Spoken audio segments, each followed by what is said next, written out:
bring our viewers back up to speed. So what we've been doing over the last several weeks is doing interviews with individuals who are in different segments of the nail industry and asking them, how has COVID-19 impacted the nail industry from your perspective? We've had distributors, manufacturers.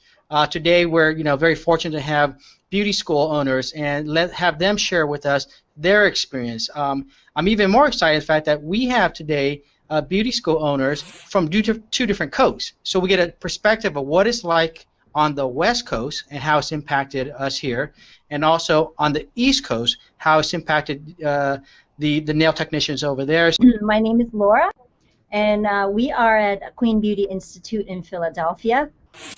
We have been here for about 6 years now. This is my other partner, Tika. I'm the administrator here, so I handle all the paperwork, pretty much deal with all the students here. I'm the therapist, administrator, principal, whatever you call, whatever they need. That's who I am. No, first of all, thank you, and Mike, and Phước, Vietnam TV, and Calvin for inviting me back. I'm honored to represent Advanced Beauty College along with my beauty college colleagues from Pennsylvania there on the East Coast. Advanced Beauty College has been around for 33 years here in California. I'm a second-generation owner along with my sister Lynn.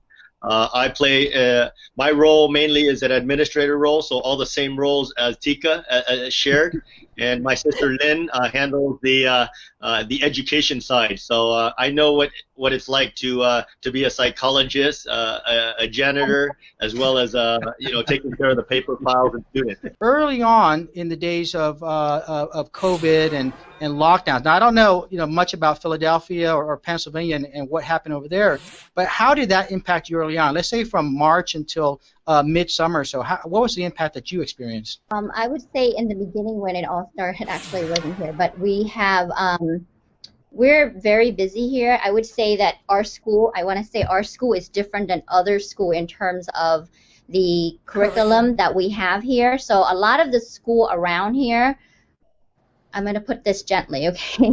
A lot of the school around here, if they're a cosmetology school, they really focus on cosmetology, right? And they don't have nails or aesthetic. So with our school, we actually specializes in the smaller classes inside of the cosmetology. So we're very focused on that.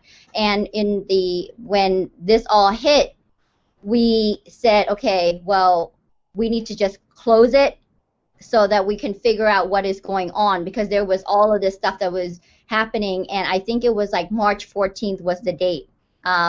And we were still here because it was very confusing and we didn't know what was going on.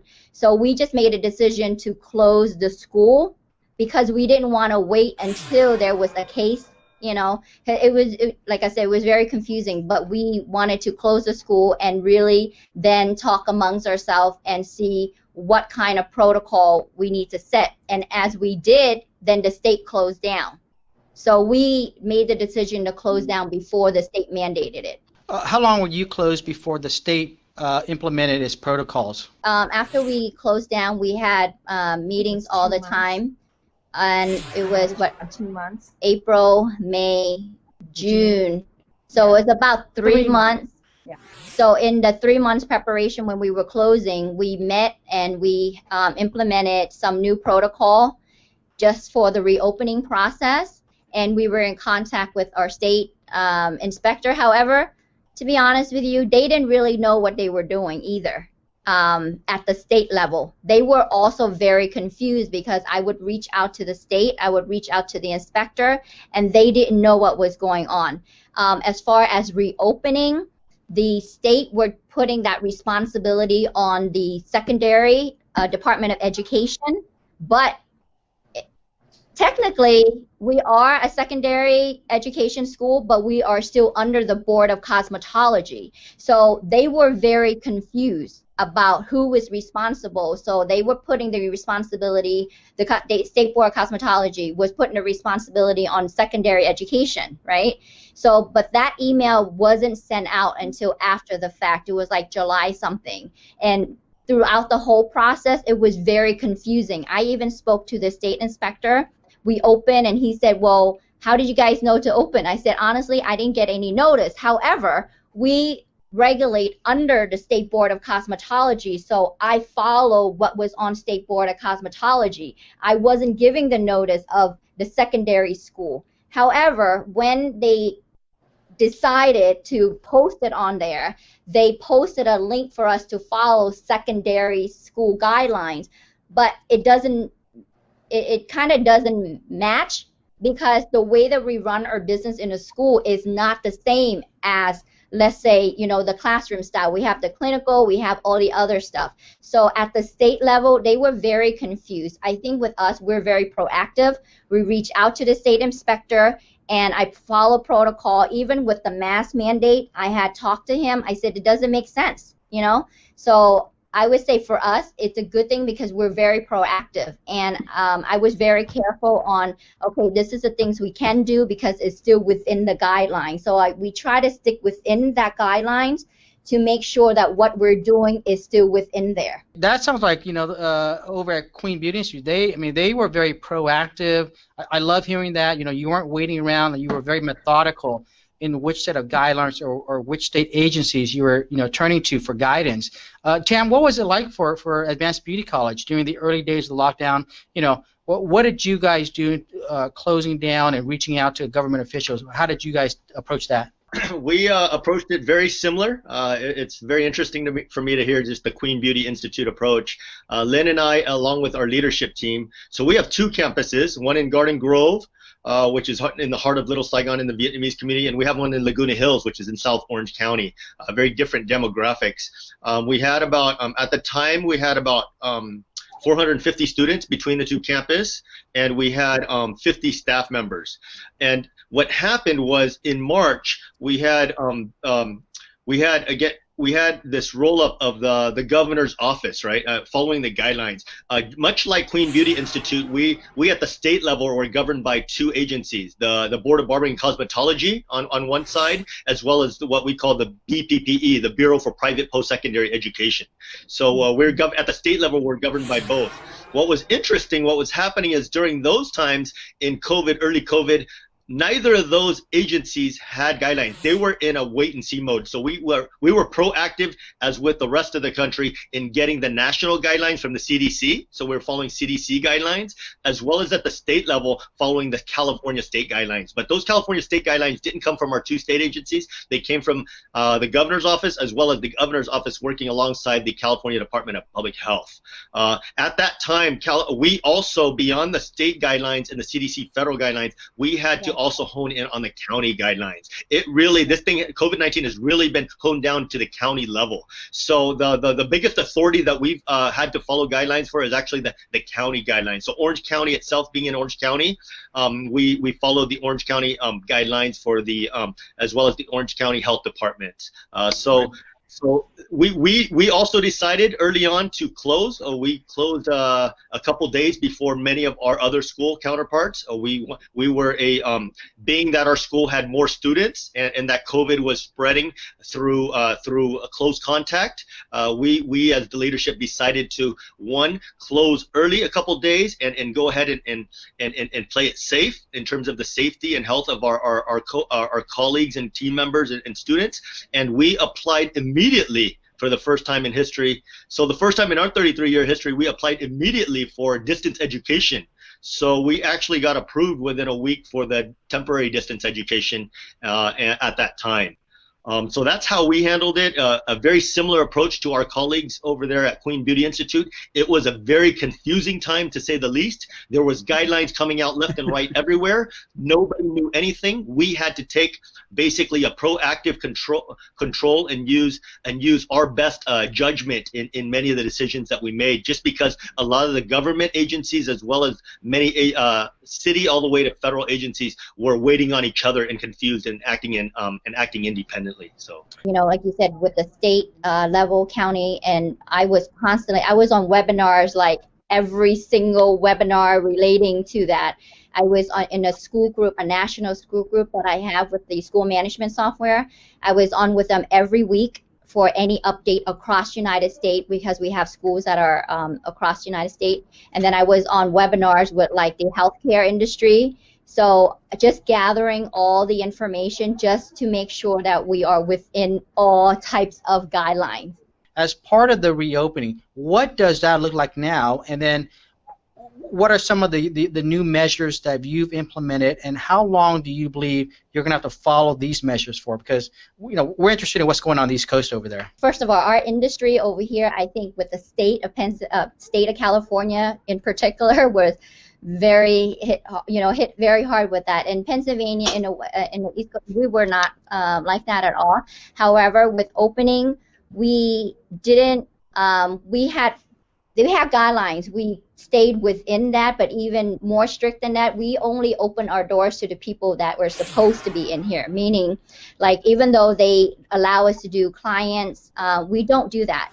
So the way that we do it is we allow students to come back, of course, right? With all of, we're not going to talk about like all the sanitary stuff because that's pretty universal. But we only allow students to come in here and work on the people they are exposed to already. Does that make sense? So they no were outside. Essentially outside working on each other. Yeah, each now, other. With that family, said, masks, face shields, temperature control. We do everything that's necessary, and like as far as safety is concerned for the students that are coming in and everybody else as well. And we're not really open to the public for any clinical work or anything yet because they're still working on each other, and everybody's working on each other here. Each one of the departments are working on each other. So this is how they're getting their practical clinical. But still in a controlled environment. So not taking appointments, out there. Just people they're already exposed to. So we're still trying to control that a little bit. But in terms of like classes, we are actually unbelievably booked so much that our classes are booked out to the following year. Yeah. So wow. We're actually very. It's busy. We're our enrollment is out into 2021. We're actually taking enrollment for, I believe, like up to mid, like April of all of our classes are full and booked, and I think it's because we are working in complete opposite of the big school. We are on the other side where we're keeping our class size smaller, faster turnover, but more control, more hands-on, and we keep everything, I would say, pretty much at an executive level where we know everything that's going on in the school. So we want to be able to grow slowly, but we have to have the right foundation, and we don't want to grow too big, too fast, too soon, and we can't control that or we lose that. Even in our bigger classroom, we want to make sure that whatever we do, we still are scaling it down so that we can have a better class, like more, what am I looking for? The quality of it. In a situation like this, when you have a crisis and pandemic and you pivot your business, especially being in it for 33 years, and you've seen it all, right? And then this year hits and it's like everything's new. One thing that is a silver lining is for the first time in history, we've become a technology education company.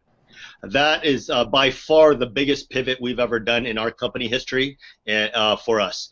We now have, we're very blessed and we feel very fortunate, much like Queen Beauty Institute, that we have record enrollments at this time. And most of our students are now online, learning virtually. So we've been approved to virtually learn online 75%. Some different changes that are happening in the campus is that we're actually, our campus now is smaller than ever in terms of the footprint because we're only with the 6-foot physical distancing, with all the shield guards, with all the things that we have in place due to COVID restrictions, we have half or a quarter of the actual people, student body and staff on campus. Most of our staff now teach works remotely from our office. Most of our instructors now teach online. We've been using virtual platforms such as Zoom, Microsoft Teams, Milady online. We also, because of California's regulation that put us outdoors, we now have an outdoor component for the first time in school history. So students and teachers can actually teach outdoors, under tents, outdoors at both campuses. So we've actually grown in terms of teaching size, because we have an outdoor component from our parking lot added to the square footage of the indoor footprint that we already had. We obviously have less students in the campus, but overall we have more students because of the virtual distance learning. So certainly our beauty college has changed forever. We see this as not only a trend, but something that we're prepared to make permanent. So I have a question regarding that. So you said you're up to 75% online. So we do have hybrid too, but we actually are not utilizing all of those hours, only because in Pennsylvania there is no more practical tests at the state level. So we're trying to not utilize as much of the hybrid hours that is allowed, because we want our student, the integrity of the graduate, to be able to practice and do more of that, because it's not at the state level. So but we only are allowed X amount of hours online. We actually, they just allow us up to percent, but we're not utilizing all of that. Depending on the program, like let's say the nail program, we are only allowed 50 hours.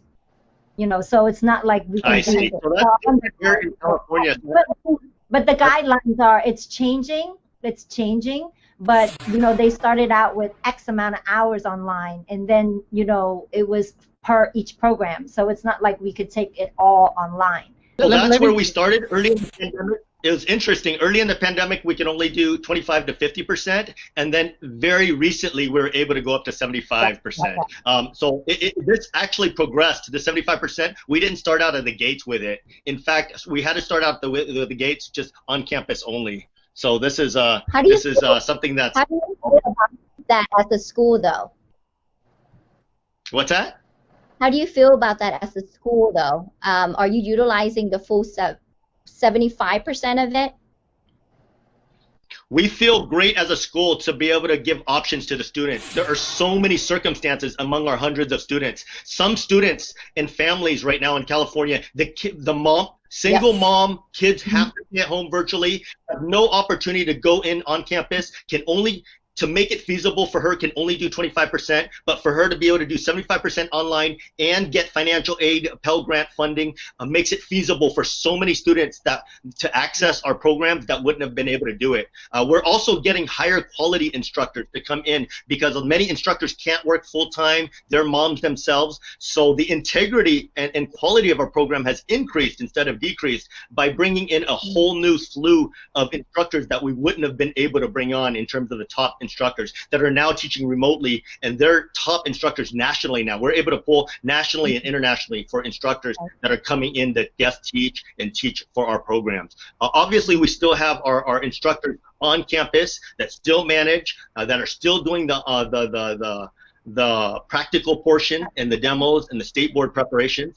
We haven't skipped out on any of that. So far, so good. It's early. We don't know what the long-term effects is. So far, so good. The students graduating feel very comfortable going to state board, and that they haven't felt the negative effects. So far, it's something that has been positively received by our students, our current students, and prospective students. Why aren't there requirements for CE? Is it because of our elected officials not wanting to go there? Is it the manufacturers, schools, students, learners? Who is resisting the push to have CE mandated? Our state is more of at the state level, you know. Even let's just say, for example, in the our school, right? So in the state of Pennsylvania, you are required, if you open, to go through the accreditation process within 5 years. And after that, you have to, let's say your school license, you have to reapply for that. So they do not want to manage that at the state level. Does that make sense? So that's why they actually took out the practical test. Stupid, right? For me, I'm sorry. Yeah, how do you not have a practical test at the state level? So there's a lot of stuff, I feel like, at the state level that they don't want to be responsible for, to manage. When I first started my nail career 30 years ago, before I even took the class, I was offered an opportunity to buy hours to get my license and stuff, and I refused. I refused to do that. And because I refused to do that, I do not respect or don't look at anybody that bought their hours as a nail pro. Even you can be the best nail pro in the world, I don't look at you as that, because I don't think you put in your time and effort. So even though, honestly, me personally, what I mentioned in the beginning of the intro is that for me, it was an easy class. And not because my English, it was pretty easy. And I think you guys clarified that on here, okay?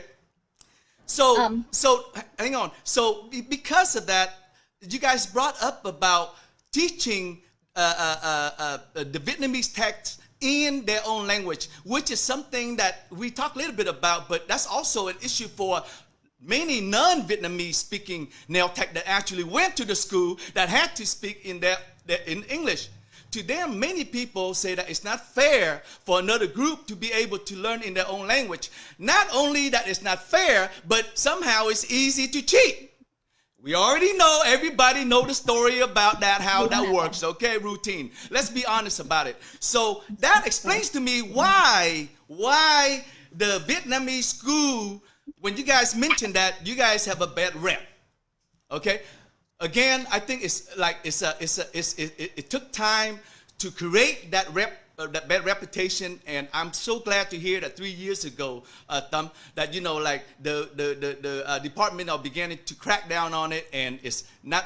I hope not many people are doing that. I hope nobody's doing that, even though we know it exists. Now, because of that, the issue I have with that is what you mentioned, Tam.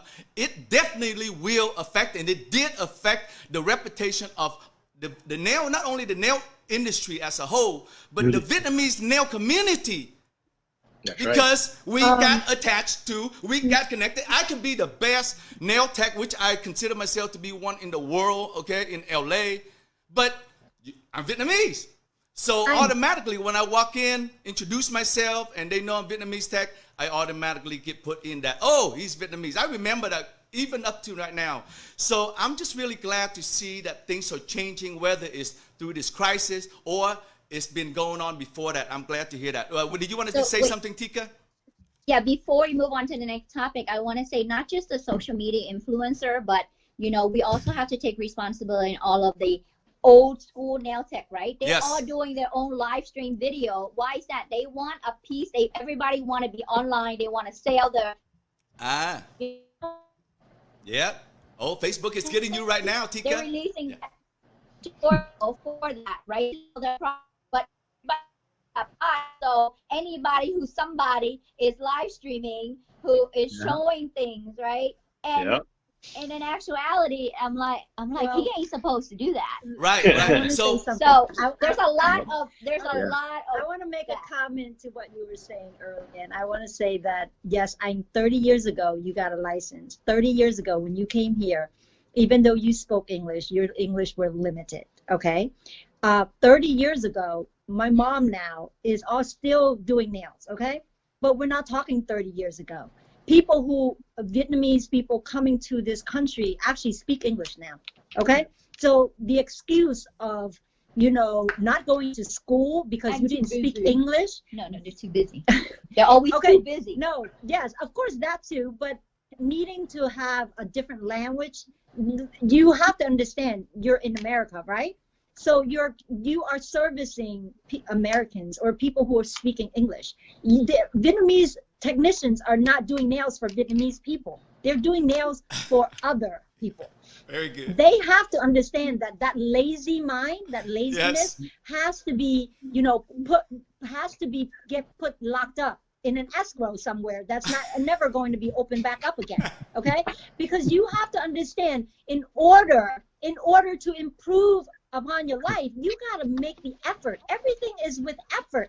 Yes. You have to put the time and the effort in to want to be educated, to want to learn, to want to grow, to want your family to see you in a different light, to respect. Amen. Amen. Now, if you don't do that, you cannot keep using the same excuse that you are busy, that you don't speak English, you don't have time. During COVID, Yep. You were not doing a goddamn thing, okay, for 3 months, okay? So let me just say it to you this way. That excuse is not acceptable. And wait, during COVID, somebody got the audacity to sell the barbicide certificate online. Oh my And Are you I said, serious? excuse me. That wasn't me, I went folks. into the group and I said, excuse me, Oh my you God. need to go on this site. And they're like, oh, here's the answer. I said, well, what is the damn point of getting to the certificate if you're getting the answer from them Wow. and cheating? So they're not taking accountability. Wow. Wow. Okay. We have to, as you want to talk about the Vietnamese community, okay? A lot of things you do, you put upon yourself, okay? You want to be respected, then you need to elevate yourself to a certain level to be respected, okay? If you continue to be that way, then they're going to look at you that way. That's it. Also, the salon owner, I'm sorry, but need to take accountability on who they hire as well. You know damn sure that person don't have a license. You know damn sure that person didn't go to school. Then why you get mad when he's sitting there talking Vietnamese to each other one day? I'm sorry, but if that makes the protocol in salon, then you need to properly train your employee and your hiring process because you're the one who hired them. So with that being said, we all have the responsibility. Yes. We all have the all levels. responsibility. Yes. Yeah, we're all responsible as salon owners, as schools, professionals, as yourself, Mr. Kevin, you too, Social media. social media influencer, we all have that responsibility to elevate each other. everybody. Yeah, We have to boost each other. Thank you, You know, ladies. it's Let me. hard growth. That leads me to thank you for segueing me to the next point. You guys did mention about two things that you guys mentioned about, but never really discussed on what we can do with it. You guys brought up about the importance of the non-Vietnamese that's coming in. What do they have? The two things that they have that you guys have noticed of their English skills and their customer service, which I find to be two of the most important success point for us as a salon owner. Am I right, Mr. PhD? To be able to speak English and customer service, I guarantee you, if you do that, folks, in your nail salon, you will at least be over 50% successful, folks. All right, And now, all you have to do is smile more often. well, of course, okay? Vietnamese, we smile. We smile, okay? That's easy for us. My biggest important thing that I heard from this conversation is called CE, Continue Education. Folks, when I finished my hours, 300 hours back in the days, I do not want to go back and take any more education, folks. That's the facts. Why? Because I'm lazy. All right? I'm not the only one. I'm not the only one, okay? So, I mean, most of you folks in California love the fact that we don't have to do any education. But as you get more involved in the industry and you see the impact of not having continued education has on your industry, and you begin to look at the whole industry differently. So, folks, I do believe in continuing education, even though I do not want to take it. But it is vital to the success of our industry. And I really, hope that in the state, at least in the state of California, that will become something that is required. Because I believe that just that act alone will filter out so many bad nail techs that are out there that are giving us a bad reputation, folks. That's just my 2 cents. Yeah. On that note, folks, we just want to say thank you again. Looking forward to having you back. We still iffy about our election segment. If it goes, we see you next week. If it's not, we see you on the following weeks or so. Okay, folks? Thank you again to our guests, Laura, Tika, and of course, my brother Tam. Thank you again for joining us today. Folks, like always, have a wonderful day. Thank you. Be safe and be kind, and peace out.